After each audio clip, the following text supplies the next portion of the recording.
A new documentary has been released on Friday that looks at jazz in China from the early 20th century to today. Karina Huber has more. Jazz was born on the streets of New Orleans in the southern United States in the late 19th century.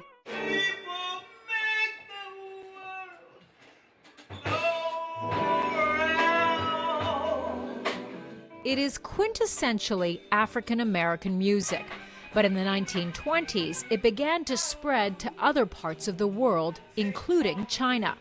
It had a tremendous appeal, especially to younger people, because of the liveliness of the music and the dancing and the nature of the partnered dancing that went along with it. That is a clip from the documentary Jazz in China.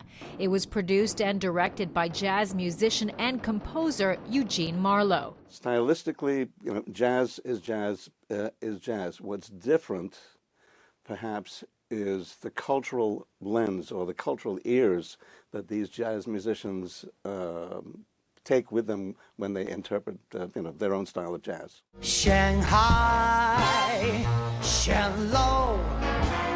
Oh, but baby, I got to know. In 2000, Marlowe was a guest lecturer at the University of Shanghai School of Film and Television.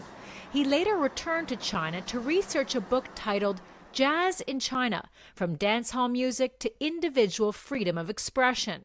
There are jazz clubs all over China. There are at least 5 jazz festivals, annual jazz festivals in China.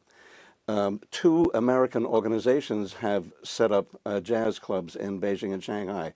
That's Blue Note International and Jazz at Lincoln Center. These are major organizations. Marlowe says, unlike audiences in the West, demand for jazz in China is driven by younger people. The musicians are classically trained and are drawn to jazz's less rigid improvisational style.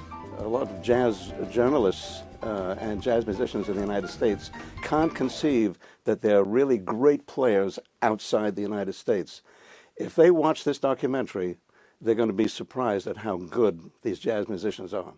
April 30th marks International Jazz Day, a day where there are jazz events all around the world. The documentary Jazz in China can be viewed for 24 hours on the 30th and can be accessed through a link on the official website for International Jazz Day. Karina Huber, CGTN.